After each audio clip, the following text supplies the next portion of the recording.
2018 is coming to a close, but the wrestling year isn't over until we say so.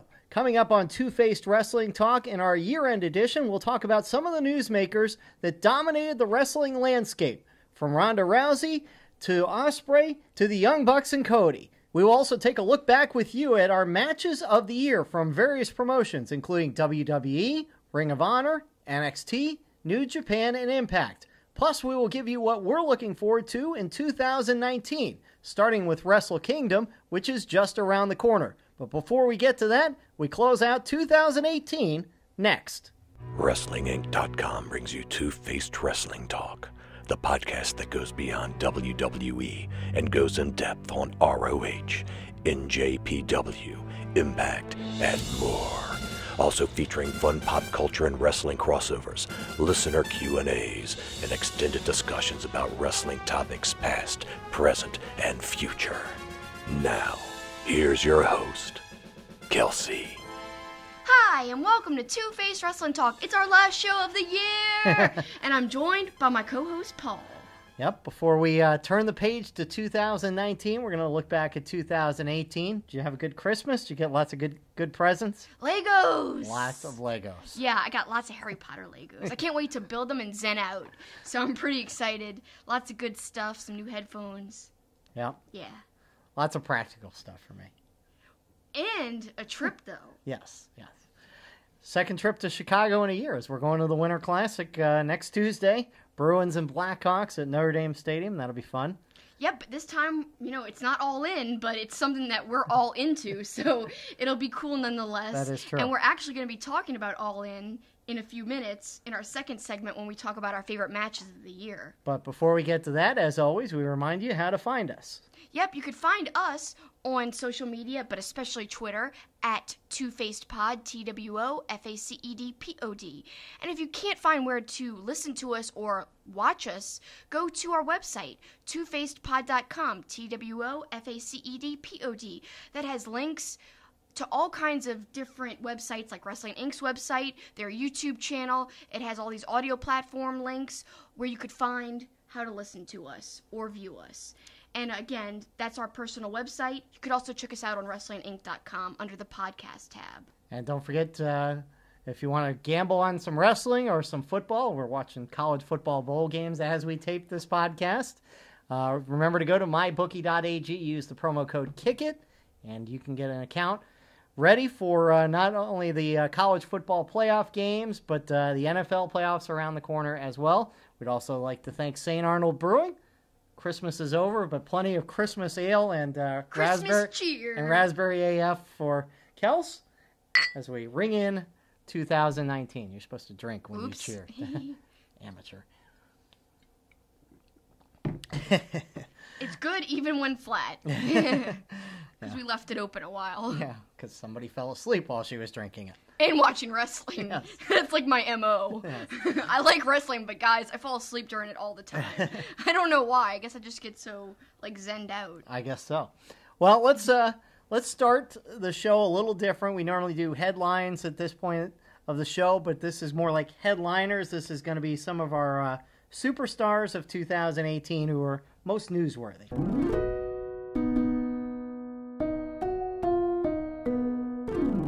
Let's get right into the list of prominent people who just, I think, had a great year. I think we would be remiss if we didn't say Ronda Rousey. Now, I know everyone kind of gave her some hate this last few months. I don't understand why. If you go all the way back to WrestleMania, when we weren't sure if she could handle having a match on that big stage, she just has adapted to becoming a wrestler so quickly and so flawlessly, really. I mean, she kind of reminds me of Matt Riddle, who just has gotten into the business so easily. She's a natural. I mean, I kind of knew that would be the case because she's so athletic.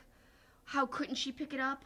But there's been other people who have been great football players and haven't been able to make that transition, but she has been able to, and it's awesome. Yeah, and she's created buzz, which is obviously one of the reasons WWE was so attracted to her.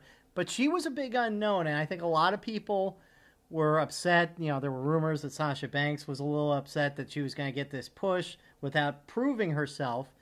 But I think she has proven herself. I mean, from that first match in front of 75,000 people, she had that it factor that she looked natural in the ring. She didn't look scared. She didn't look like she was thinking about every move. And she's done it throughout the year in different types of matches.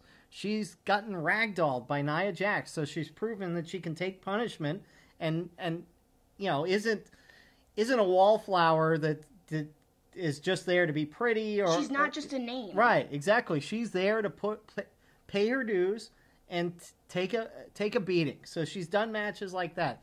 She's shown incredible athleticism. I mean, we talked about it last week, the match against Nia Jax, where she's scaling her like a tree and these reversals. So cool. Unbelievable. And then just this past week on Raw, we saw a different side of Ronda where she did selling, which, we didn't know whether she was going to be good with that either.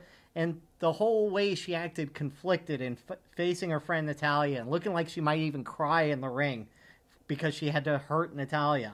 Everything about it. And let's talk about, remember after Natty's dad died and she had to come out and start that whole thing about paying tribute to him and, wishing her the best? That's something very hard to do because you have to sound like you're really obviously legitimately upset. You have to make it seem like it's not just something scripted, that right. You actually feel bad and it's an emotional thing. And she was, tasked with doing that. It's not something easy. Even, I think some veterans would have a problem doing that. But she actually did a great job. What a hard position to be in. But every position she's been put in, it's just a testament to how good she is and how much work she's putting in. She's, accomplishing every task they throw at her. Well, and back to the fact that she's willing to take abuse. I mean, Charlotte wears her out with that kendo stick at Survivor Series. She shows up the next night. There's welts all over her body and open wounds from cuts and stuff. And so this idea that, yes, she's gotten the push to the title and maybe it was quick and that she hasn't technically paid her dues, but she's working hard. And so, look, there's always going to be natural jealousy of anybody, I think.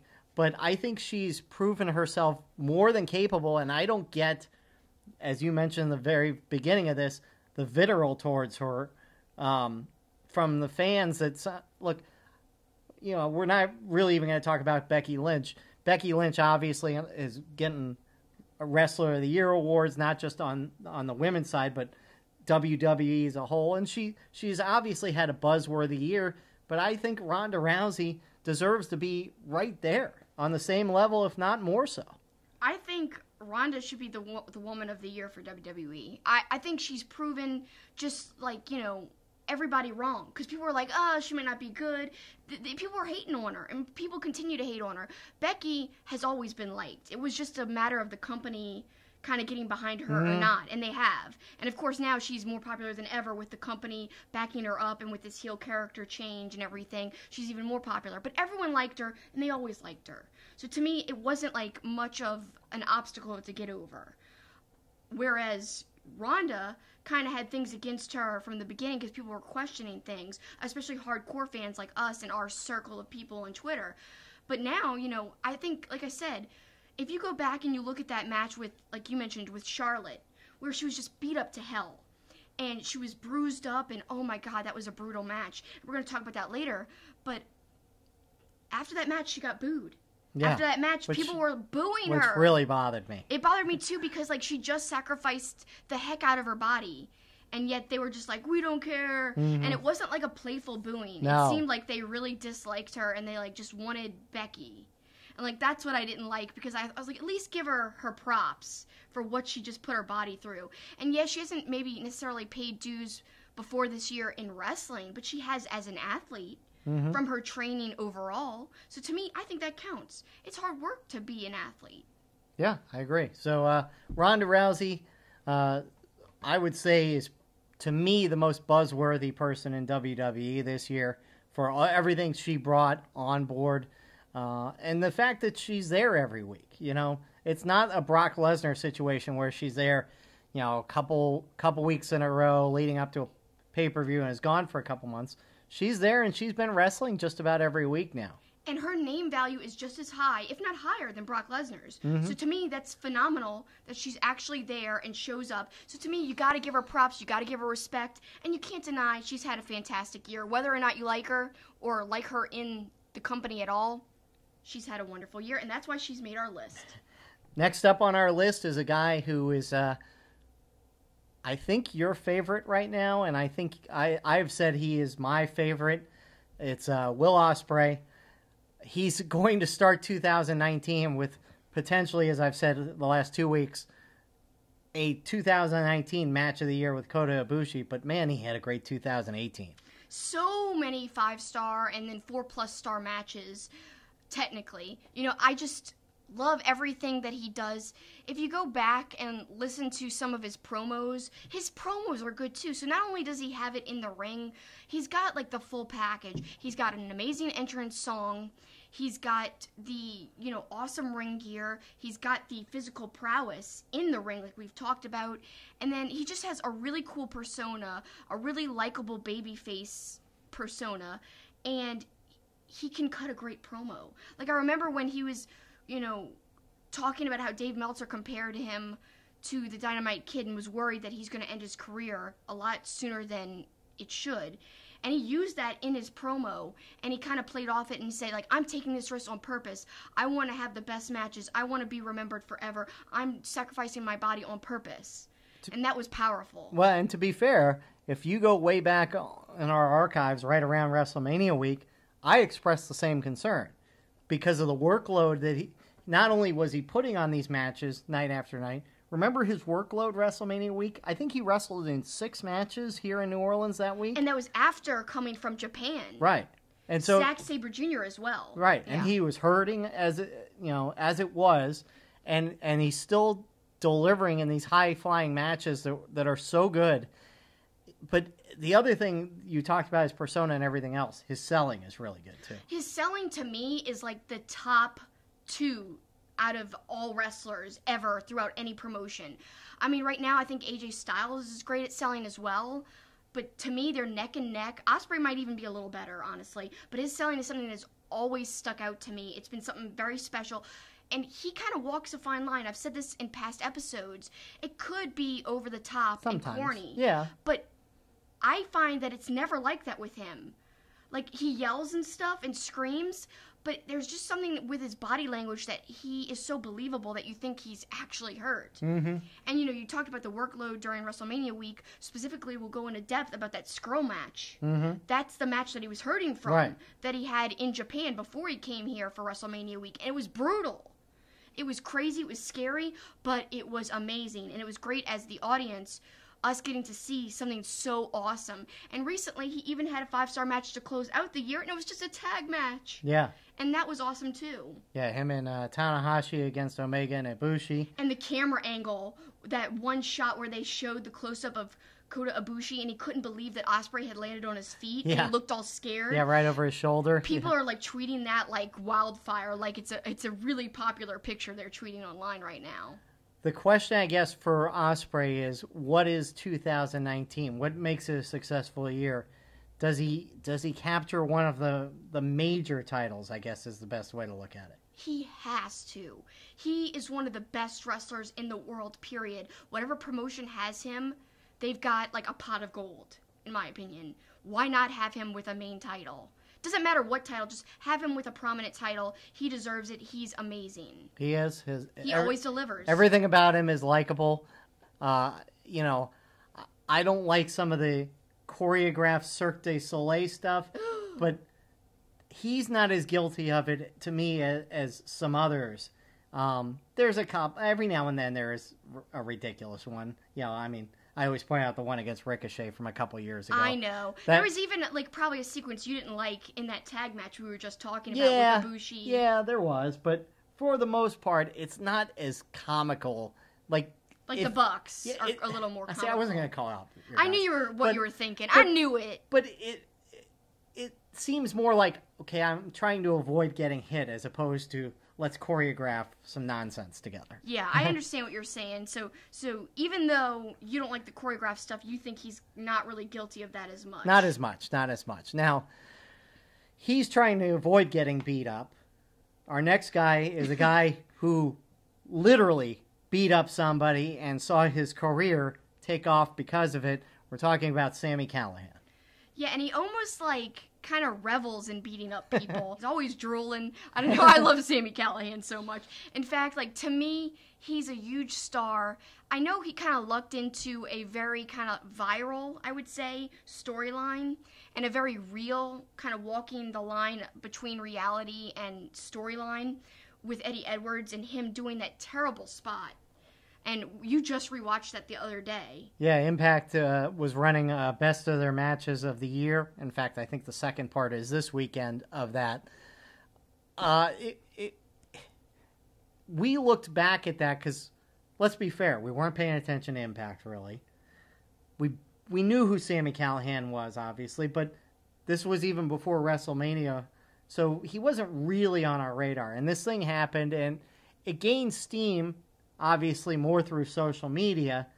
So I finally got a chance to watch it when Impact re-aired the match in its entirety, and it was funny just to see how much Impact has changed. Don Callis wasn't on the call. It was one of those shows at Universal, which is obviously kind of awkward. Unless it was edited, which it might have been, you really didn't even know what happened to Eddie Edwards. You knew something happened because Eddie rolls out of the ring and there's blood, but they cut to a scene of Bobby Lashley. Again, how far Impact has come. Bobby Lashley's not even with the company anymore. He's trying to get in to help.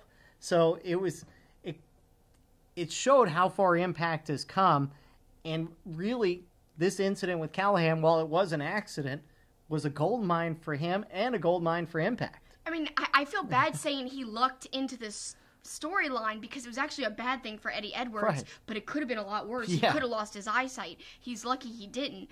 But for the company, really, thank goodness Eddie Edwards is okay, but it has been great for them because it kind of launched Callihan to me as the star of the whole company, because I think anything he's been involved with has been great. And it's because I think he's got such a realism about him. If you go back, I've said this in a couple episodes previously, he had this amazing interview when he was on Talk is Jericho.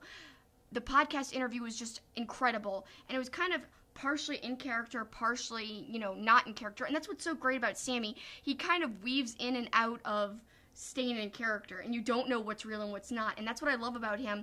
Also, he's just so, I don't know, violent. Like, you believe that he's truly crazy and creepy and weird and just insane. Well, to two of those points, first about the in and out of character, remember we ran audio of one of his Impact teleconferences, and he kind of was in and out of character, talking in reality about a lot of what he brings to wrestling, but also doing stuff in character. But the violence, you mentioned it, and that series over the summer with he and Pentagon. That match was great with the railroad spike, and then Sami ends up getting his head shaved. I loved that match. With him crying. Yes, he was crying and drooling everywhere. Oh, it's one of my favorite images of Impact from 2018. Just like the crying, the drooling, and he's getting his head shaved. It was like so cool because you felt it. And that's why Sami's so great, because he just connects. He gets it. And when I say it, he gets what wrestling is, what wrestling can be in this day and age with social media. And he gets character, because he is truly a character, and that's why he's on our list for top wrestlers of 2018. And I'll ask you the same thing as we just asked about Osprey. Does he need to have a major title in 2019? Yeah. If he's staying with Impact, he's got to be the champion at some point, doesn't he? That would be the most popular person. I know right now Johnny Impact, because he's been on, that reality TV show, he might be a popular choice for the face of the company. And they might even have a problem putting the belt on Sami because he's got such a crazy persona.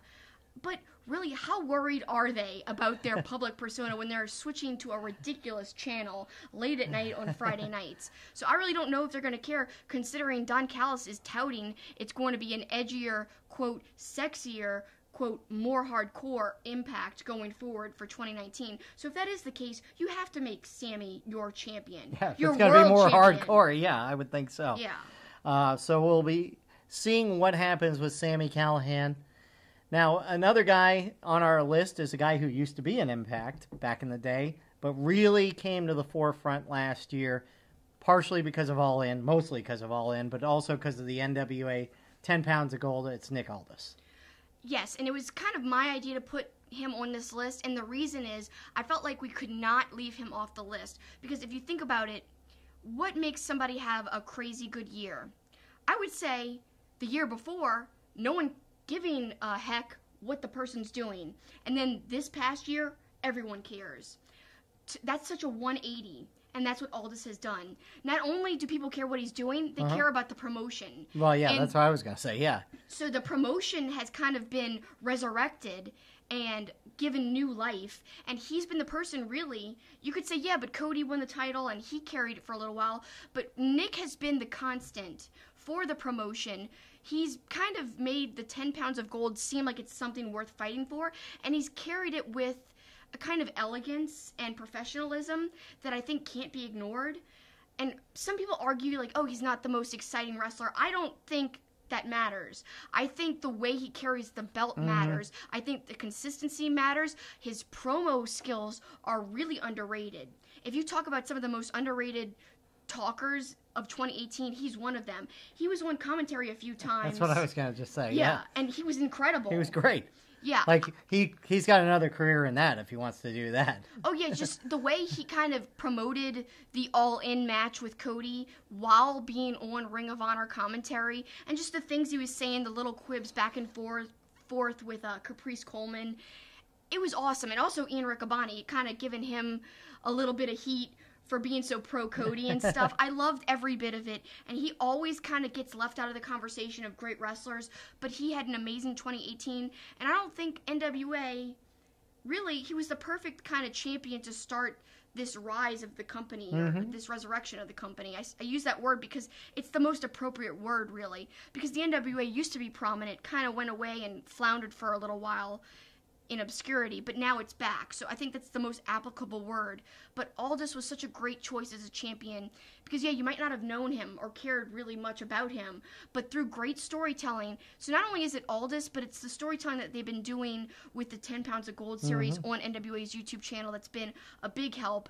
And that created such an emotion behind their match at All In, which really kind of elevated Aldous going forward. Even though he lost, people cared about Aldous from that point on. And even a little before, but especially after All In. And now, like we mentioned, they want to see him versus Omega. People are talking about him versus Lethal. So people care. And that's so cool. And to me, that warrants him being on the list. Yeah. No question. I mean, I'll fess up that really until you brought the NWA 10 Pounds of Gold to me, I didn't really know Nick Aldis. But after watching the build up to All In, I couldn't be more impressed by, like you said, the wrestling is good, but his storytelling, his mic skills, his persona make him really impressive to me. And I'm curious to see how he builds into 2019. You know, we talked about the previous two. Do they need a belt? He has the belt. What did 2018 do for him going forward? I think that's going to be what'll be interesting to see. I think what it's done for him is allowed him to have more serious contenders for the belt going forward, because people see him as a serious champion. They see how great he carried the belt, and now people want to be involved in NWA and what they're doing. So to me, the big change and what we're going to see in 2019 is him facing some big names, like I kind of teased before, and that's what people want to see. And you know, it'll never happen. But I always bring up these scenarios that would be so cool. What if he showed up on a WWE pay-per-view with the NWA title on the line? They've teased that. They wouldn't be opposed to that. No, and so, I mean, having this champion that goes around to different promotions is a cool idea, but you've got to have somebody captivating. Like, it couldn't have been James Ellsworth, you know, or whatever. Right? So somebody like him could bounce between these promotions, and I think people would be legitimately interested. Now, you know, a lot of your WWE audience isn't even going to know who he is, probably. Yeah. That would be the downside, where, you know, in Ring of Honor and New Japan and stuff, more people are familiar with him. I mean, I think something that kind of helped him, even though he wasn't a huge household name, his size and look really worked towards what they were going for and what they did. And even if you might not know him, you're like, wow, this guy looks impressive. He looks like an NWA champion. Right. You know, he kind of has an old-timey classic feel when you look at him. A wrestler's wrestler. And I keep using that phrase every week, but it's like kind of the definition of what you think of when you think of the word wrestler, especially an old school type of wrestler. Works out all the time, tall, and very like serious, dresses to the nines. He would be a Vince type of guy. He would. For is sure. the funny thing. Yeah. I mean, he's got the look that they love. I'm surprised Vince hasn't made a run at him. But again, he has the NWA look as well, which is really all about professionalism and being serious, and he dresses to the nines, which helps, you know, as well with all his nice suits. So to me, I think he covers every base. He checks every check mark, you know, that there is for best wrestlers of 2018. Of course, the guy he had the series with leading up to All In, this is going to be our fifth and final, and it's kind of a joint. Cody and the Bucks, what a year they had, and the big unknown going into 2019 as well. I mean, I think we would be wrong to leave them off the list because of All In, and such a big event that really kind of changed the course of history. And I say that because I think we're going to see something really big on January 1st. They've been teasing something, and they're going to reveal something very big. And I think it's going to change the way wrestling is in 2019. And maybe beyond, I hope. Yeah, I don't want to jinx it, but it looks like big things are coming. And the Bucks and Cody took a huge risk, put their own money into this event. They could have said, you know, we're happy with just being with Ring of Honor. Right. We're happy with just doing the status quo. But they actually invested in doing something different, and it's paid off. Everyone wants them to work with them. Everyone wants a piece. And not only have they done stuff impressive with All In and in the ring, but they did even more impressive stuff with Being the Elite. Just the Bucks continuing to evolve and make Being the Elite better and better every week, and using it to their advantage to add layers of storytelling no matter what match they're involved in, whether it's with New Japan, with the Golden Lovers versus the Bucks match. That Being the Elite story added to that. Whether it's that or, like I said, the Cody Aldous stuff, that was added to through Being the Elite and other YouTube series as well, like on NWA's YouTube channel. But so much was done throughout that series, and Cody and the Bucks had an amazing year. 2019 can only top it if they are successful at this new venture that I think they're going to reveal that they're doing. It's funny because the other four people we mentioned, it was more about what they did in the ring, whereas Cody and the Bucks, it's what they did outside the ring. Right. You know, whether it is Being the Elite, whether it is this unbelievable showing it All In, which, you know, nobody knew how well it would be received when it was first conceived. And then it sold out immediately. And then the buzz around it. And then StarCast. And all of that. And now they're looking to reinvent themselves again, it would seem. And who knows how their new future is going to be. Again, we talk about WWE. Is there going to be some sort of part of them in WWE at some point? Is this All Elite Wrestling going to be all-inclusive where maybe they're because of their name appeal, can pull in people from everywhere? Yeah. You know, the thing that I guess is most intriguing is the unknown, is that there's so many possibilities, and we talked about it last week, the rumor mill and people's speculation on everything. Everybody has an idea on what it could be or how it'll work, and all of them are exciting. You know, there's all the kinds of possibilities that are exciting, and it's because of these guys. I think you just hit the nail on the head. You said everything so eloquently. I don't think I could top the summary of why they deserve to be on the list. But like you kind of said, you know, it's not really the in-ring. And in fact, I can't even really think of 5 Bucks matches that were my favorite matches. Like I have a few, but not 5. Right. To me, it's more unlike about the past for you, right? Exactly. Because in the past, I could name like, you know, obscure ones from a couple of years ago that I love. This year, it wasn't so much about my favorite Bucks matches in the ring. It was more, like you said, about changing the business, about really laying the foundation for something new and exciting, about giving wrestling and wrestlers hope for what could be. Mm-hmm. And really, like, when we talked to Dana at StarCast, she really perfectly summed it up. I loved that interview, and in the interview she talked about how, you know, the Bucks' parents have always said that Matt and Nick were meant to bring a light to the wrestling world. Right. And she never knew what that meant, but she got all teary-eyed talking about it. And it kind of made me teary-eyed because you could tell how much it meant to her. She goes, we're seeing it now. You know, they're changing the landscape of wrestling. They're giving people hope that there's something outside of WWE. She literally said that. WWE's great and all, but you don't have to go there to be successful. You can make your own way. It's just about the amount of work you put in. And that's what you can get out of it. And I think that's like something that's a really important message. You have the power to mold your destiny, kind of. And the Bucks are kind of like the poster children for that, you know, about selling themselves. And Cody has just meshed with them so seamlessly, and they've become a trio where they're really good at doing that overall. Well, and it's important you mentioned Dana. Look, the ladies behind the men, influential. Obviously, what Dana's done. What Dana is a driving force, what for Brandy sure. has done for Cody's career. So kudos to them. Kudos to Cody and the Bucks. And like you said, right after the new year, we're going to get a better idea of what's in store. Can't wait for January 1st. That's the big date they're teasing. We'll know All a lot into more. Maybe new promotion. New promotion. Hopefully not going to WWE. As long as it's not that, I'll be happy. I'd be okay if they could somehow make appearances, but not have to sign a contract.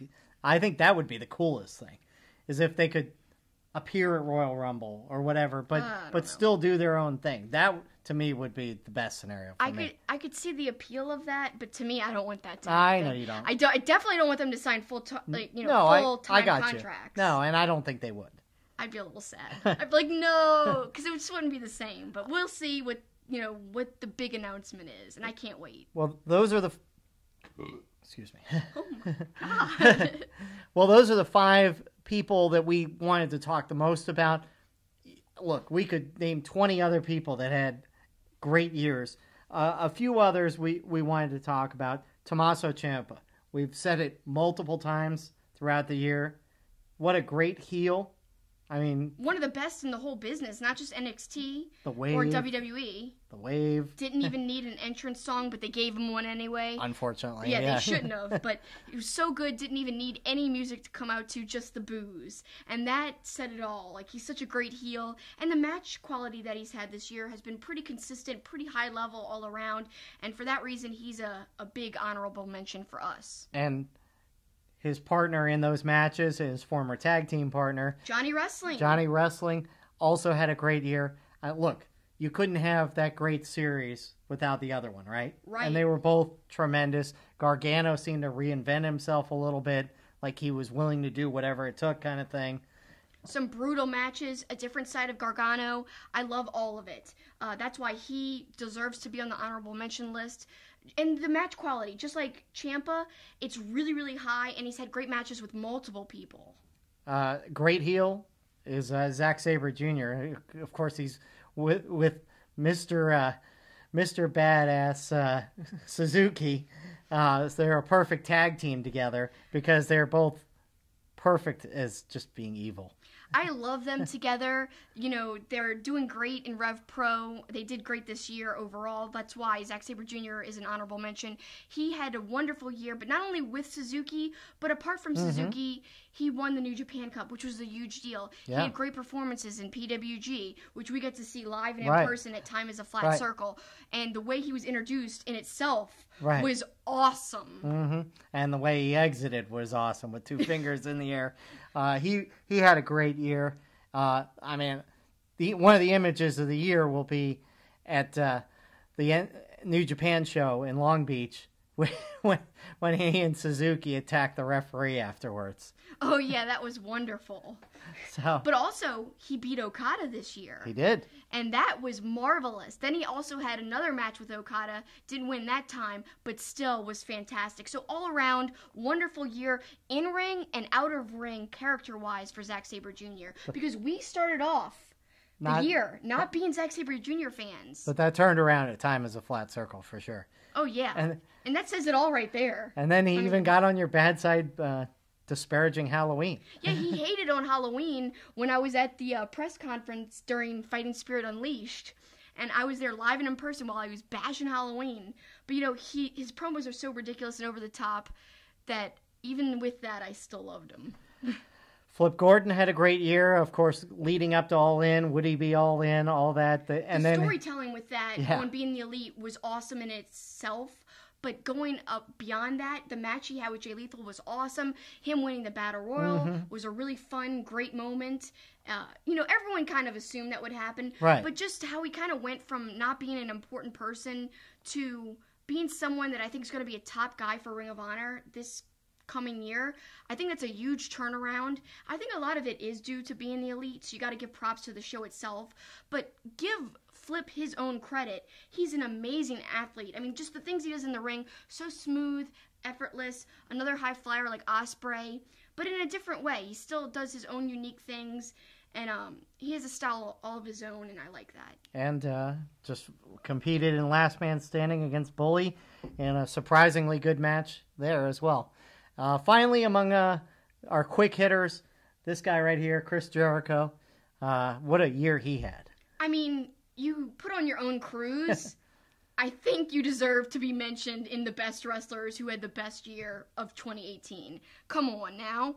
He definitely deserves to be talked about because not only did he do the cruise, which takes a lot of work in itself, he was touring with Fozzy this year, but he also became the IC champion in New Japan Pro Wrestling, which I couldn't see coming. With a brutal match against Naito. Oh, I love that match so much. And he had an amazing match all the way back at Wrestle Kingdom with Omega, which really started it all. Like, that was such a brutal, awesome match.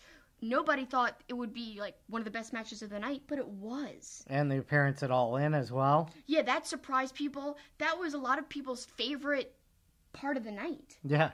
People were saying, that's Jericho. They could tell by the way he was walking or his tattoos, and that was so cool to hear the crowd kind of start to realize it was him, and the roar in the building just went insane. Like, the level of sound just rose so high when that happened. And just the cruise itself was so special. Seeing him have matching gear with the Bucks in his match, tagging with them, that was so cool, special. And the whole thing he organized with that was very, very unique, and there's going to be a second cruise. There is. So now we'll turn the page to 2019. Maybe some people I'm hopeful will be on this list next year. I know I say his name a lot. I want to see Samoa Joe on that list.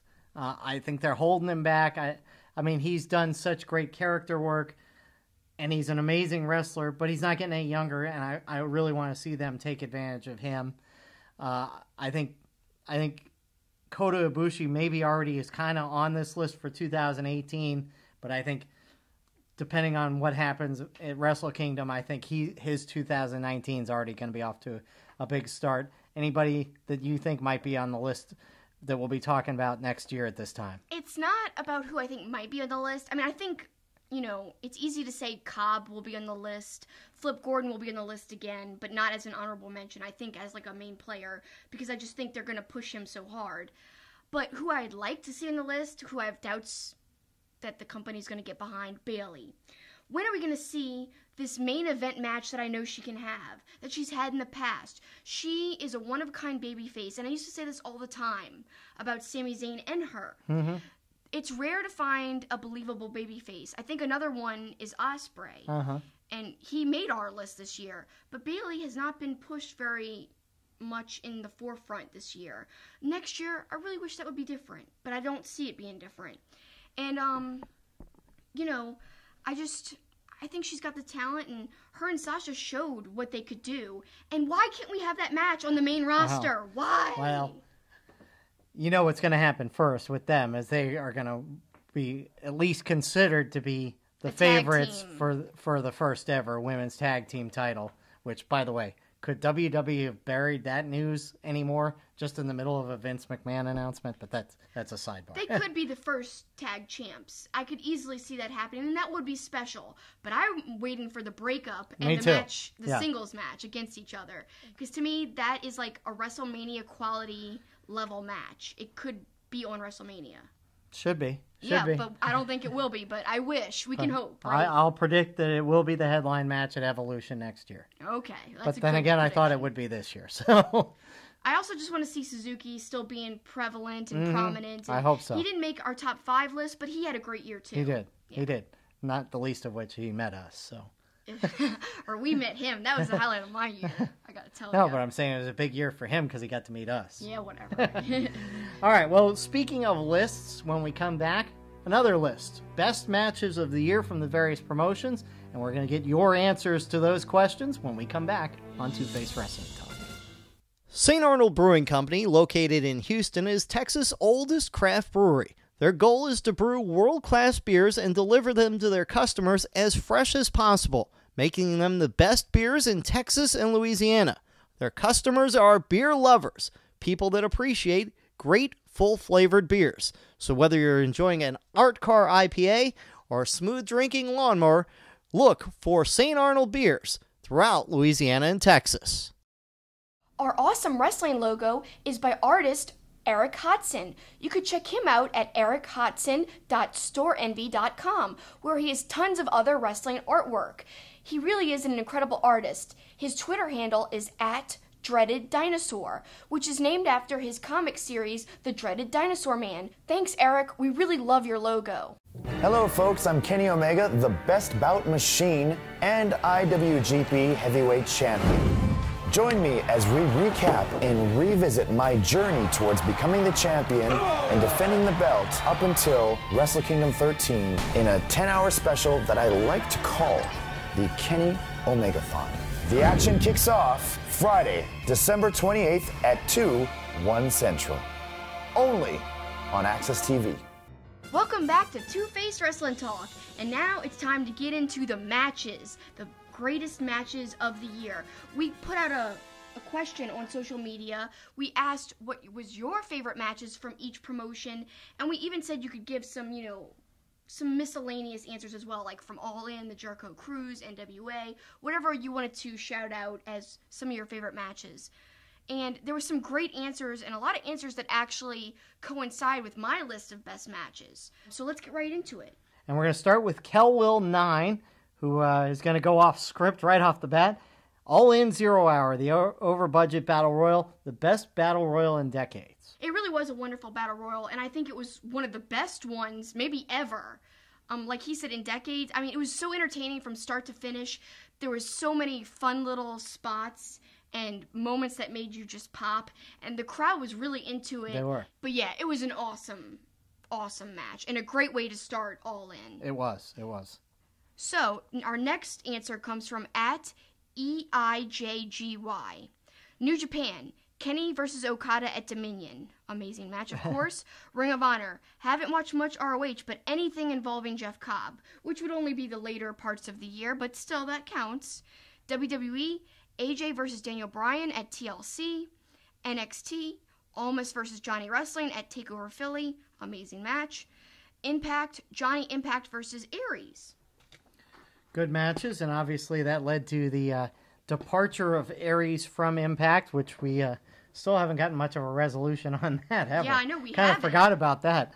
Next one is from @Mr. Bagshaw. He just goes with NXT, Gargano Ciampa, TakeOver New Orleans. After seeing North American title match, was sure that was going to be the best match on the card. So glad to have been proven wrong. So he was thinking that match was even better than the latter match. Right. I really liked them both, so Yeah, it's kind of hard to pick a favorite out of the two. Both were great. So our next answer comes from @McKiki Designs, our good friend. New Japan Pro Wrestling, he likes Alpha versus Omega. It's the match that made me sign up for New Japan World and get into the promotion. I think it's important to note because that Jericho match was very, very important for getting people to subscribe who had never watched New Japan New eyeballs before on the product, yeah, absolutely. So that made that match super important for the company and definitely warrants it being one of the best matches of the year, in my opinion. Then he says Ring of Honor. He loved the ladder war at Final Battle. Just a great match between the three of the best teams in the biz, which is so true. I mean, the Briscoes, they're one of my favorites. The Bucks and SCU, just the blood in that match. It was so brutal, really just visually kind of gross, but in a cool way, if that makes sense. Then he says WWE. The triple threat TLC for the Women's Championship just blew him away. NXT, Adam Cole versus Ricochet. He could watch these guys wrestle every week. And then he says Impact, LAX versus the OGs. He could have picked any LAX match, but this one was a war. Yeah, I'm with him. LAX, yeah, we didn't mention them on our list of stars. They had a great year as well. They really did. Every match they were involved with was gold. He also had a couple other... Oh, yeah, he had some special matches that he wanted to shout out. Tessa Blanchard versus Brian Cage at Wrestle Circus. I've heard so much about this match, but haven't seen it, I have to admit, but I want to see it. Then he says Alpha Club versus Bullet Club and the Bucks versus LAX on the Jericho cruise. He was on the cruise, him and his wife, so sweet.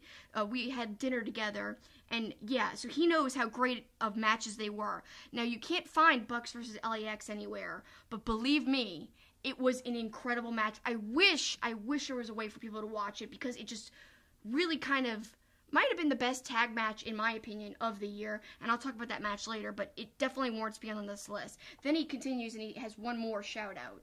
Oh, from All In. Don't know if I could pick just one match, but it was just a huge experience. Standouts, the women's Fatal 4-Way, Omega versus Penta, Flip versus Lethal, just plain fun. Yeah, that women's Fatal 4-Way was... I mean, as great... And the story, how they built it up, it meant so much. As great as TLC was, I think that was the best women's match of the year. I do too, because it had a lot of emotion behind it, and they were trying to, make that apparent, and I think it was. And just everyone had a cool part of the match. It just was awesome, and everyone in the building was on fire for that match. Like, everyone loved it. Next one from @Chibi Halloween. Marty the Moth versus Pentagon Dark in Lucha Underground's Ultimate Lucha, I should say, an amazingly brutal match. LIJ versus Killer Elite from Wrestle Kingdom 12. Pentagon Jr. versus Sami, as we mentioned, mask versus hair at Impact. Ricochet and the War Raiders and Dunn against Undisputed Era from NXT War Games, which was just a great match. Ricochet is a guy who could have been on our list as well. Easily, yeah. He had a great year as well. So now we go to our good friend @Deej Kirkby. New Japan, Omega versus Okada 4, the closest to a perfect match as I've seen in all my time as a wrestling fan. Strong praise. Well, I mean, that's what a lot of people think. And a lot of people are picking that as the match of the year. I've seen, and, I mean, yeah. Well, deservedly so, obviously. I mean, every time you think they couldn't have a better match, they top it, including with this match. So, WWE, he says, the Raw Gauntlet match, outstanding wrestling and proof that when they want to, WWE can still hit it out of the park. I said it in the show right after. That Gauntlet match was the kind of thing that could have been a pay-per-view. It Definitely. was so good. So then he says NXT, the North American title 6-man ladder match. Tough choice, as NXT has been consistently outstanding every event. Could have easily picked 5 different matches, but the ladder match was really amazing. That is a really good point. As much as we give WWE heat, obviously, and deservedly so, that NXT product, every one of their main shows is consistently throughout the card really good. Yeah, it is. And now that they've acquired all those great names, it's just going to be even better going forward. I can't wait to see Riddle and Keith Lee going forward. And Punishment. Yeah, and Punishment Martinez. And now Dijak reinvented, so some great... They're going to have to be prominent because they're great, great wrestlers, and they deserve to be kind of talked about like we're talking about Ricochet right now and Adam Cole and stuff.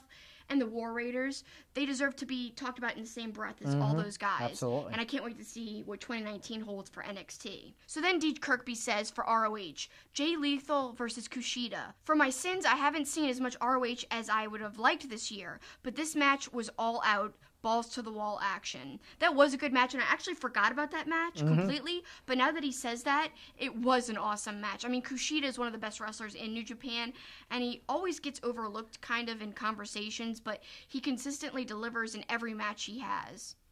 So then we go to Impact. He says Johnny Impact versus Austin Aries. Wow, another high praise for that Aries-Johnny Impact match. He says, it's another promotion I haven't seen enough of, but this is the best of what I have seen. Save Aries going into business for himself at the end, though. So, yeah, I mean, that part I thought added to the match, though, personally. Yeah. Because to me, it was like such an interesting facet of the match. Like, Absolutely. was it real? Was it not real? Right.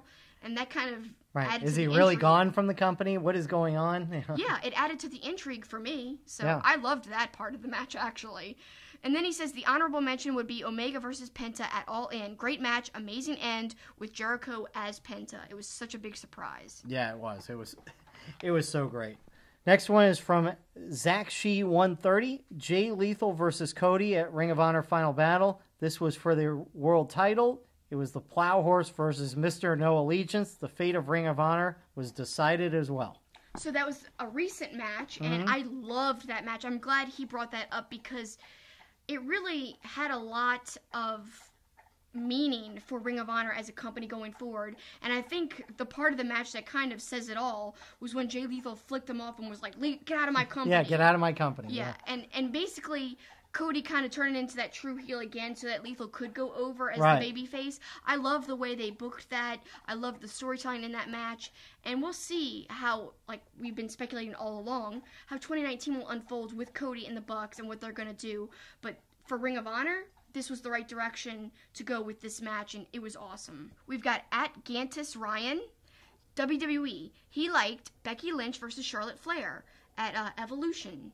Then he says New Japan Pro Wrestling, Okada versus Omega, of course, the 2 out of 3 falls match that everyone keeps raving about. But again, rightfully so, that match was amazing. Ring of Honor, the Briscoes versus SoCal Uncensored versus the Young Bucks, the triple threat ladder match at Final Battle that we just watched. Incredible, brutal match, as we've said. Impact, LAX versus OVE, barbed wire.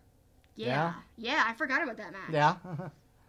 NXT, Ricochet versus Pete Dunne, title versus title match. That was an awesome match, too. Amazing match. And nobody else said that so far. No, and I kind of, that kind of went off my radar, but that was an amazing match.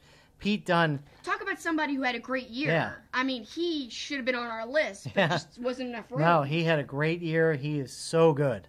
He really is, and I just love his character and his persona, just the way he looks, too. He looks so mean and weird. I don't know. I love it. It adds to him a lot.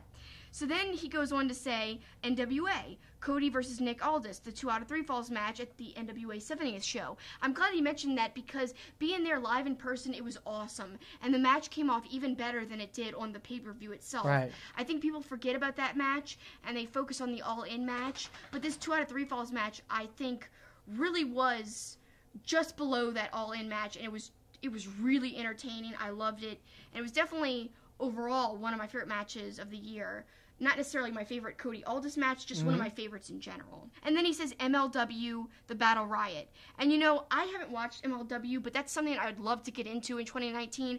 I just don't know if it's physically possible for us to watch any more wrestling. But I've heard great things about this promotion. If you could quit your job, you'd be in business. I don't know if that's going to happen, but that sure be my dream to do wrestling as a job instead of my job. At Burt Macklin 11, New Japan, Kenny versus Okada, Dominion 2018. Impact, Pentagon versus Sami Callihan from Slammiversary. Ring of Honor, Ladder Wars, Bucks versus Briscoes versus SCU. NXT, the ladder match for the NXT North American Championship. And WWE, Last Woman Standing match for SmackDown Live Women's Championship. Becky versus Charlotte at Evolution. And then at Rob Obrey 419551756 weighed in on Burt's choices and said, all those are good choices. I also liked Jericho versus Omega. Like we said, that was an important match for New Japan Pro Wrestling going forward and expanding into the Western market for sure. So I think that's an important match to shout out, and I'm glad some people are recognizing that. Our good friends at Bob Culture Pod, they just said NXT, Gargano versus Black. I think that might be their favorite match, period. Then we've got at Morden 1981.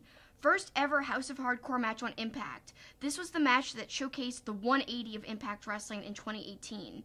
In this, Eddie Edwards evolved. Foundations for future feuds with Tommy Dreamer and Moose were laid, and Sami Callihan shone. This cemented the new mature direction. And he's right, but as much as they progressed and did a 180, I think they're inevitably going to regress with this channel change. I think it's a terrible thing for Impact in 2019. You know, Callis almost comes off as delusional, saying that it's going to be better. Right. I just don't see how it's going to be good for spreading and growing. And yeah, they've got some good talent. I just think that their storytelling can be so corny. Now, what he's saying about that particular match, I love that match. Right. And I love anything Callihan has done. But overall, some of the outside of wrestling stuff they've done, I've hated. Well, so I don't know. It's touch and go for me for Impact. I've liked some of the changes, but there's some things that I just still don't like about that company. Yeah, I mean, look, the edgier part, if he's trying to kind of recapture ECW kind of feeling, I'm fine with that. You know, in the quote today, it also said sexier. What does that mean? Does that mean we're going to regress to pillow fights with the women wrestling? I you know, that's the part I'm a little concerned about on what direction they're planning on going there. And again, this Pursuit channel, we don't have it, so we're going to see a lot less Impact unless we find another way to watch it. Yeah. And get a way to log into it. Finally, at SCWP 514 New Japan, Zack Sabre Jr. versus Okada at Sakura Genesis was just an all-out technical masterpiece, with Okada showing he's the best in the world and Sabre Jr. showing he can go with the heavyweights. Ring of Honor, Cody versus Kenny at Supercard of Honor. Great storyline between Cody and Kenny. Completely agree on that one. Yeah, and people were hating on that match. I know. It's important to note that everyone was saying, oh, TakeOver was so much better. Cody and Kenny wasn't worth it. It was trash. I disagree 100, maybe even 1,000%, if it's possible to agree that much, with his pick of this match. It was such a great match. Everyone forgets about it. And to me, there's subtle things that people missed in the match. There was subtle hints, and I just love the way it was booked. I love the story going into it. That match delivered, in my opinion, for me personally. I know for a lot of people it didn't, but for me, it did. It's interesting, too, going to this next answer, because I was kind of going back. WWE, this is interesting because this is a good point he makes on saying Asuka versus Charlotte at WrestleMania. He said the men really haven't stood out at all this year, and a lot of the answers for WWE's match of the year has been women, which is obviously a great sign for the women's division. At the same time, the fact that there weren't that many memorable men's matches is pretty telling for WWE as well. Now, that can't be said at NXT. He's got Gargano versus Almas at TakeOver Philly. He simply says, just watch that match. All right, so great answers. And so now that brings us to our list for the respective promotions. And Kelsi, why don't you start? Okay, I'm going to start with my favorite promotion that exists, New Japan Pro Wrestling. And man, it was hard to pick one match, so I went ahead and picked 3 for every promotion. So sue me, whatever. I really have a problem whittling it down. I do this all the time with my answers to questions. But, you know, it is what it is. There's so many great matches in New Japan Pro Wrestling. I think more than any other promotion, this was the hardest to pick out of. And some of my picks are off the beaten path. So first, I'm going to go with, of course, the match everyone's already been saying, Okada versus Omega, not to be redundant, but the 2 out of 3 falls match at Dominion. Look, it's everybody's pick, so it's not that hard to agree with that. Yeah, I mean, it speaks for itself. Just like he said, watch the NXT match, just watch that match, right, and you'll see that it's worthy of being talked about so much by so many people. It's definitely not overhyped, in my opinion. And just the story of all their previous matches going into that, I think, adds to it even more. But you could take it alone as well, but as a set, with the other matches, it's just incredible what they've done together. Just great chemistry. Insane chemistry.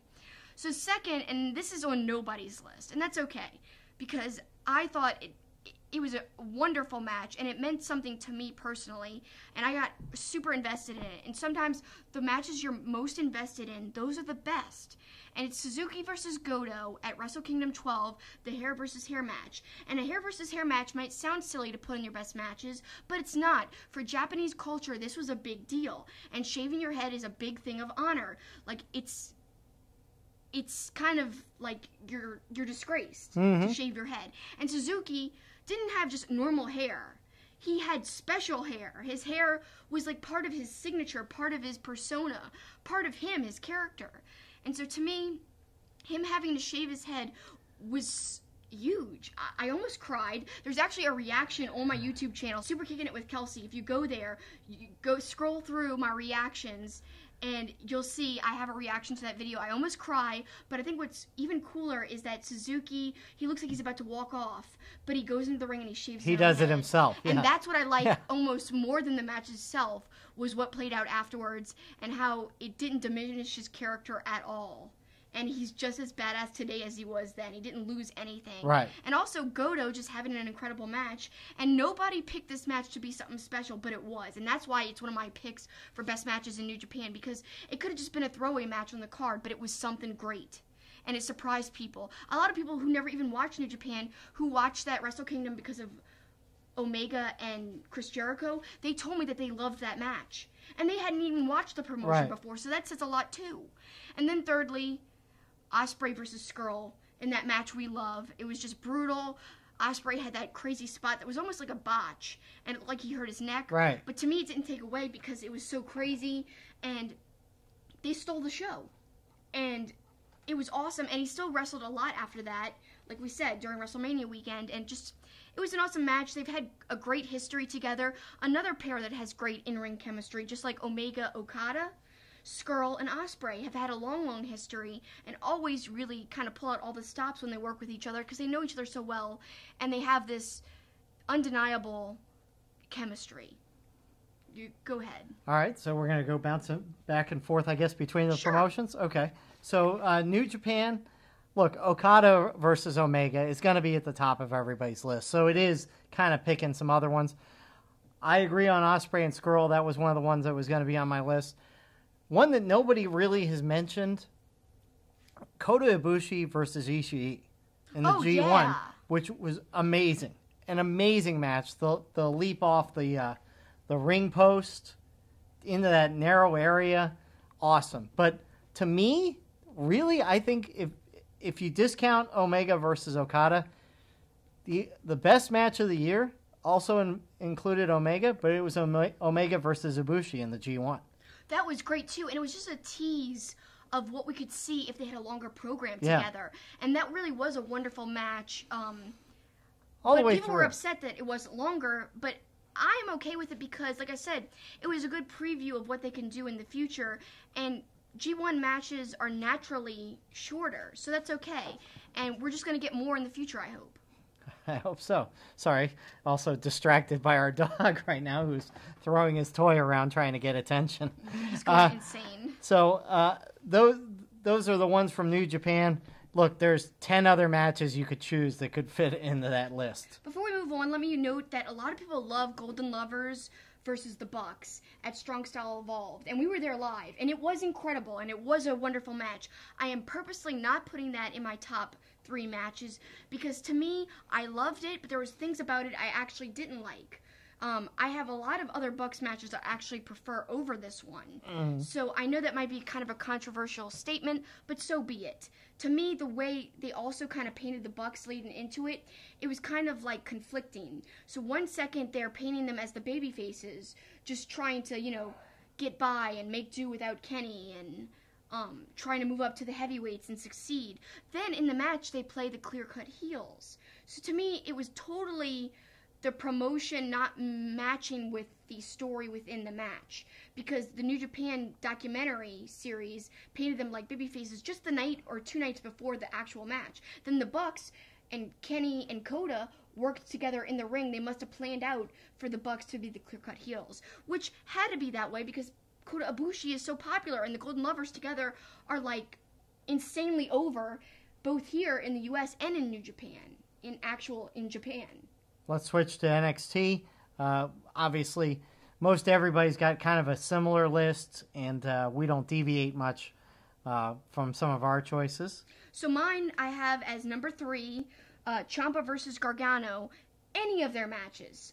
You literally can just pick whichever one you want. I liked them all, so I'm not going to shout out a particular one. Then I have the 6-way ladder match that everyone's talking about from TakeOver New Orleans. Thought that was a good ladder match. Wasn't my favorite ladder match of the year, I will admit that, but I thought it was a wonderful match, period. And then my number 1, Gargano versus Almas at TakeOver Philly. And I thought that was a great match. I liked it better than Ciampa versus Gargano, any of them. I just thought that it was so perfect, and I loved everything about it. I'm going to put the 6-way ladder match as number 1 for me. Gargano and Ciampa, their entire series was great. I thought the match in New Orleans was the best of the 3. And then I liked Ricochet versus Adam Cole. I thought that was amazing. Somebody also mentioned the War Games. Oh, War Games. That was tremendous as well. But I think the North American title ladder match to me was the best for NXT in 2018. Let me put you in the spot though. Was it your favorite ladder match of 2018 out of all promotions ever? Hard to say. It's close, but it's up there against the Ladder Wars and the ladder match that we saw at NXT TakeOver. Both. Oh, at Supercard of Honor. Or Supercard of Honor, that was competing against so NXT you can't choose TakeOver. Which one you liked better? Don't be afraid, because I know if you say it is your favorite, you might think that I might get upset. No, I don't. I mean, you're entitled to your opinion. I honestly don't care what you think. We can all agree to disagree. You don't care what I think. I think I said right after WrestleMania weekend, I think it was 1A and 1B. You could put them. I think they were equally as good. So. I do remember you saying that, to be fair. You did say that way back then. So I'm consistent. All right, WWE. You got out of answering that. That's lame. Well, anyway, like you said. And by the way, your list here is going to prove my point of what I just said about WWE matches of the year. Yeah, I mean, like Paul kind of teased, all of my top WWE matches were women matches. For me, that's rare because, my favorites are like people like Sami Zayn. Like, he might be my favorite wrestler in WWE, but did he do anything this year? No. And he's had great matches in the past, but really the women are the ones who stepped up and had the great matches, not really the men. So, I have my number 3, Ronda and Angle versus Triple H and Stephanie at WrestleMania. And I thought that's important to shout out because people were skeptical about how she would do on a big stage, as I said earlier, but she delivered, and she got like the hugest pop of the night, and that could have main evented the whole show. That's how over that match was. Probably and the story and the video package leading into it was great as well. Like, even Stephanie, she was like a great heel like usual in that video package before they showed the match. Oh, it was so good. And then my number 2, Charlotte versus Asuka versus Lynch, that recent match at TLC. I thought that was wonderful. Charlotte took some brutal beating in that match. She just took a lot of risks, and then Asuka winning was a true surprise, a big delight for me personally, because she had kind of lost her luster, but hopefully this is the beginning of her coming back to prominence, I hope. And then finally, number 1, people, loved Charlotte versus Becky, but I'm putting Ronda versus Charlotte, because I loved that match, and I loved the different side of Charlotte that we saw in that match. Kind of like a heelish Charlotte, and Ronda took a lot of punishment in that match, and I thought she didn't get her due props. It's the match we talked about earlier about her being booed and stuff at the end. But it was a wonderful match, and I really was like clapping, and I loved it. How about you? Well, I mean, to me, Charlotte versus Becky at Evolution was an amazing match. The Ronda versus Charlotte was tremendous. So good. And the TLC, we've got to throw some guys' matches in there, I guess, for the discussion. Styles always has great matches. Styles matches were great. With Joe, the storylines were good. Yeah, especially to me, that probably is one of the best matches, the Samoa Joe versus AJ Styles, that ends in a double countout because AJ loses it. I think a match at WrestleMania that kind of flew under the radar, actually 2 matches that could be matches of the year, at least on the men's side. The triple threat, Seth Rollins, The Miz, and Finn Balor was an amazing match. And the match from, now granted it's 205 live, but Mustafa Ali and Cedric Alexander, I really thought the crowd might be kind of dead for that, but it was such a good match, the crowd was really into it. But I think when it's all said and done, I think Ronda and Charlotte is going to be my match of the year. I mean, it's the year of the women. They've broken so many molds. They've done so many firsts this year in terms of WWE, And they had some great matches. They really carried things, and I think props go to the women. Now, one match I will say also from WrestleMania that we thought, because of the crowd noise and the lack of reaction from the crowd, at least to the match, that we went back and watched, there was actually a better match than we thought. Probably not match of the year quality, but the Lesnar-Reigns match was actually really good. Remember, we went back and looked at all their matches together, and that actually was a pretty darn good match, with the brutality especially. And I've never been a Reigns fan in terms of his wrestling or character. Of course, I wish him well with his struggle against cancer right now. It's so sad to hear that he has that. But I've never been a true Reigns fan in terms of character and wrestling. And for me to defend that match, this says a lot. Yeah. Like, you know how I felt about his wrestling. Yes. So I rewatched it for a Wrestling Inc. video I did, and I actually changed my whole opinion of it.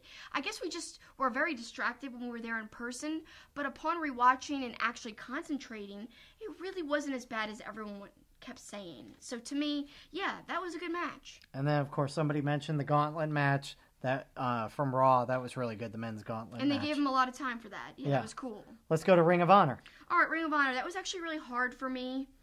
I will put number 3, the ladder match at Supercard of Honor, because that was live, exciting, it was awesome. But also I have to say, I didn't even think about Cody versus Kenny. That should really be there too as number 3. So I'm going to have that tied together, both from Supercard of Honor. Then I'm going to have the Ladder War match that we just saw as number 2. Thought that was really well done. But again, I said this last week, I loved it, but I didn't love it as much as Ladder War 6, which had the Bucks versus the Addiction versus Motor City Machine Guns. To me, that was a great ladder match. It almost might be my favorite ladder match besides the Hardys and Bucks. Those two are kind of neck and neck as my favorite ladder matches, since I've been a fan watching the last 5 or 6 years. Right. And then number 1, Bucks versus Briscoes at Best in the World. I've watched this match twice. I rewatched it before we did the Bucks special at StarCast, and it is an amazing match. Great storytelling, great promos leading into the match, especially by the Briscoes, I gotta say. They surprise people. They might not think, oh, the Briscoes, they're not good talkers, but they are. They're great. They have these great promos that are so in character, and that really added to that match against the Bucks. And it's 2 of Ring of Honor's best tag teams, 2 of the most historic tag teams in the promotion. And if Bucks are really gone, then to me, it's a great last match to have against the Briscoes to, have as a part of your legacy in Ring of Honor. Well, Ring of Honor-wise, one match that will never even hit anybody's radar that was a great match, to me, was Punishment versus Ishii. Oh, at yes! Supercard of Honor. People were, not even praising that match. No. That was such a good match. And the crowd really wasn't into it initially, remember? And then they kind of got into it. Now, granted, Ishii's not a full-time member of Ring of Honor, so we can't really put that on the list. I am going to put the ladder match from Supercard of Honor above Ladder Wars, because I thought it was so good, especially with the Kingdom getting involved and all that, and Vinny Marcella and all that. I love the balloons. And, again, this may be a controversial choice, but with all that was involved, I thought Cody versus Kenny at Supercard of Honor, to me, was the match of the year, because it wasn't a gimmick match, and the storytelling was great. Yes, it was not great where they looked back at the table and I didn't like that. And kind of repositioned. Yes, that was a little sloppy, but I think when you take big picture, I think that was the most impactful match for Ring of Honor in 2018. I have to agree. That was an impactful match for sure.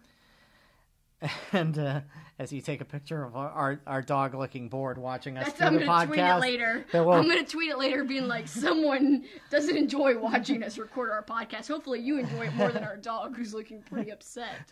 Finally, Impact. I'll start with Impact. I think Sami Callihan versus Pentagon is easily going to be on a lot of people's lists, but to me, and somebody mentioned it earlier, LAX versus the OGs, to me, was the match of the year in Impact. It was so good.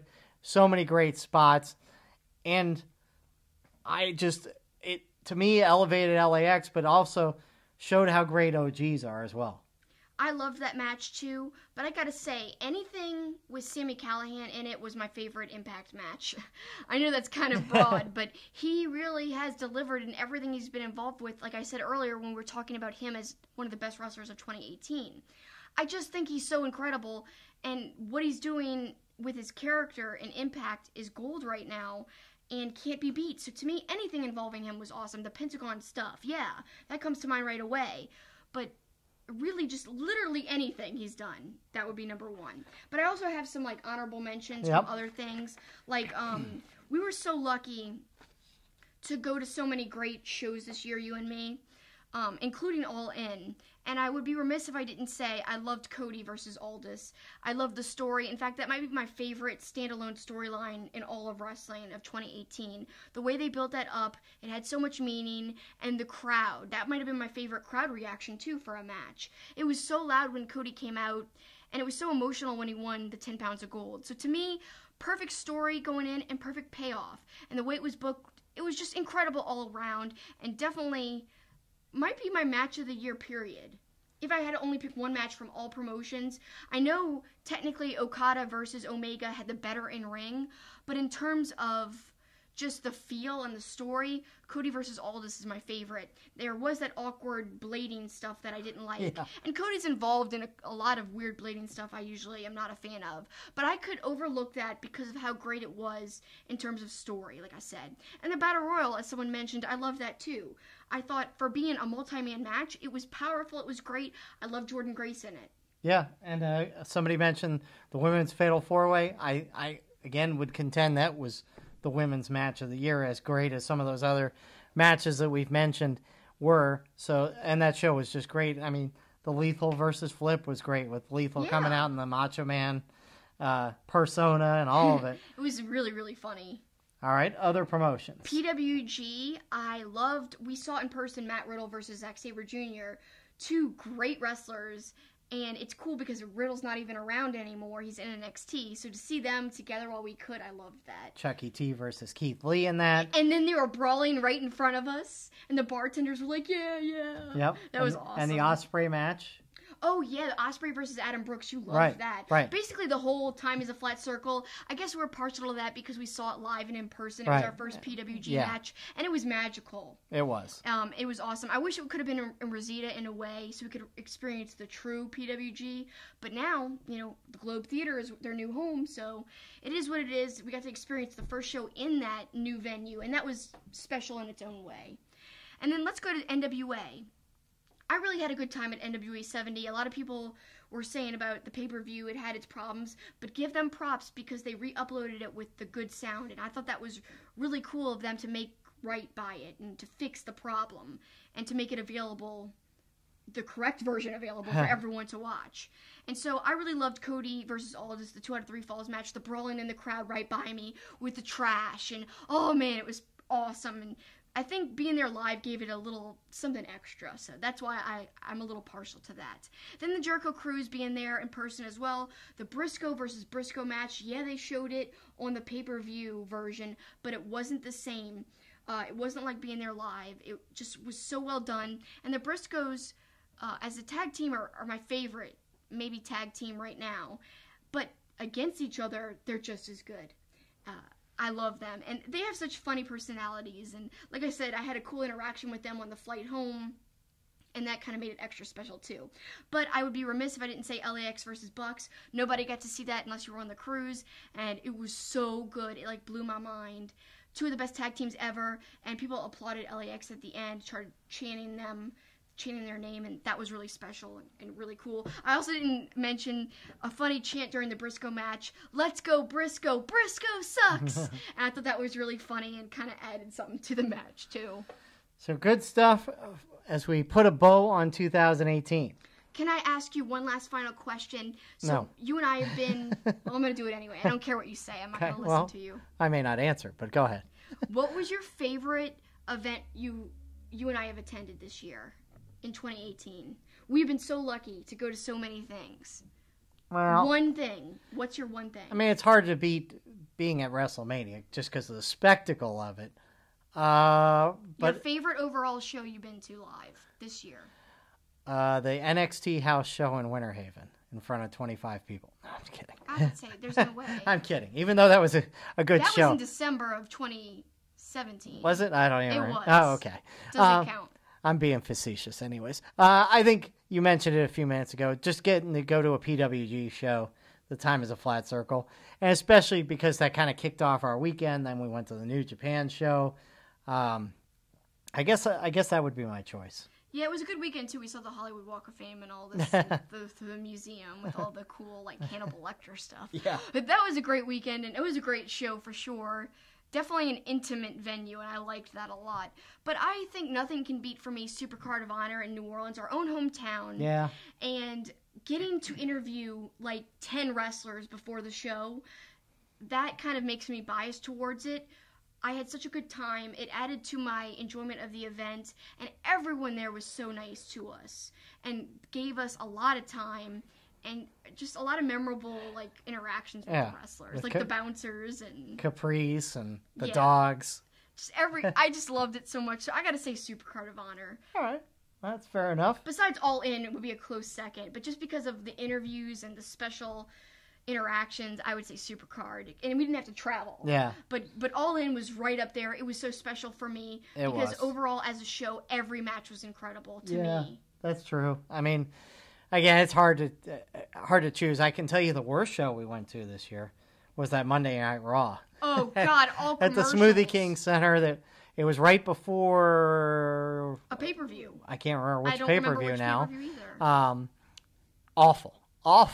So it was like mostly commercials, and the crowd wasn't into it at all. And it was the building was not even half full. It was just that was the worst show we went to this year for sure. And now that we've talked about the best and the worst, now you could put a bow on it. All right, it's time to look ahead to 2019 as we close out the show and send them home. What are you looking forward to in the new year?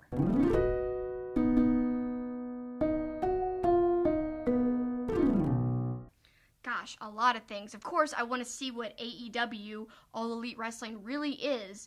Is it just a tease? Did they follow that copyright trademark just cuz to fool people?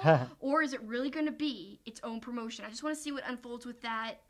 I want to go to an All In too. So if that happens, I hope we're there. That's like my number one dream for the new year. I'm also looking forward to us as a podcast growing, getting better. I want to do more interviews. I hope my wrestling career continues to grow. You know, that's some personal, selfish stuff, but I hope it happens. I mean, geez, that's some stuff I want to see in wrestling for me. But also, don't forget, guys, before the New Year's happens, Axis is having that awesome Kenny Omega-a-thon, and that starts the day that this is released, the December 28th, Friday, December 28th, but it goes for a while, and that will be a good lead into Wrestle Kingdom, and that's something I'm also looking forward to is Wrestle Kingdom, and hopefully more New Japan shows in the U.S. as well. I am looking forward to the show at Madison Square Garden. Oh, God, I forgot about that. That's going to be amazing. Getting to see wrestling at Madison Square Garden for the first time is going to be incredible. WrestleMania, can't wait for that. There's already some matches and match potential that already seems like might be better than the WrestleMania we just had this past year. I'm looking forward to us doing our first live podcast after Wrestle Kingdom here next week. Yep, we're going to be on Wrestling Inc.'s YouTube channel, going live as soon as Wrestle Kingdom is over, give or take 5 minutes to set up and everything, but it's going to be fun, something we've never done. And hopefully we'll be awake and not be zombies. Because actually I'm going to work right after that. Yeah. So we're coming home from Chicago because we're going to go to the Winter Classic like we said at the beginning of the show.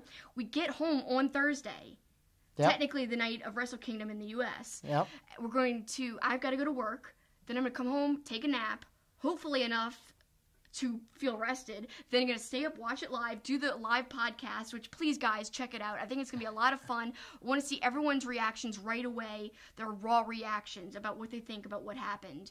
I'm really looking forward to that main event. You know, I want Kenny to win. I want him to retain. Because I think he needs to kind of go over on Tanahashi to cement himself as one of the greats in New Japan, to cement his legacy, really. We'll see, though, because what does All Elite Wrestling have to do with his future and what's going to happen in that match? I don't know. It all is so exciting to think about, but please stay up with us. and I hope I can make it through that night. We will. Finally, I'm also looking forward to seeing, along those lines, whether Kota Ibushi and Will Osprey lives up to what we think it's going to be. I think it will. And I think it's going to be the match of the year in 2019. And it'd be crazy if that's the case 4 days into 2019. I'm looking forward to seeing if Impact has made a major mistake by the direction they're going to a channel that a lot of people don't have. I'm looking forward to seeing the WWE Women's Tag Team division, who, by the way, who called for that a long time ago. What ifs? Much like I called. That's what I'm looking forward to in 2009. Being right like I was in 2018. I called for an all-women's pay-per-view when they messed up the whole thing in Saudi Arabia. That happened. I called for a women's tag team. What else did I call for? Oh, I said that Asuka could win and either Charlotte or Becky would be in the Royal Rumble, and that would set up them versus Ronda Rousey. So I look forward to being right. I hope you're wrong so that you can, not be so egotistical and stuff. Well. Put you in your place. I'm the wrestling master. Yeah, whatevs. Whatevs. We'll see how it all plays out in 2019. But some fun stuff to look forward to. Also, don't forget, SmackDown moving to Fox. What's that going to be like? Yeah. You read that interesting article which kind of says or claims that it's going to be more athletic and less comedy and less, corniness. I'm all in favor of that. We'll see. Only time will tell. Well, Fox is paying a lot of money, so I think they're going to get to dictate exactly what they want to see. So. Yep, I think you're just about right. But, we've got a lot to look forward to in the coming year, but our time here is up for this year and for this podcast special. So we thank you for spending your time with us, and not just today, really all year. And it means a lot to us. We're always so thankful that you guys interact on social media, that you give us your feedback on our shows. And remember, our saying for 2018 is going to be true in 2019. It's all okay to agree to disagree. You can have different opinions as long as you're respectful of each other. And yeah, you guys might not like what I have said this year or what Paul has said. I find that doubtful, but go ahead. But it's okay, because it's okay to have different opinions. And if I don't agree with what you say, again, it's all right. And I love that about wrestling, and that's something that we're going to continue believing in and preaching into 2019. But again, thanks so much. Hope you all have a happy new year. Hope you had a happy set of holidays. And that's it for us. Go Bruins at the Winter Classic. Yeah, I hope we win. That's the finish.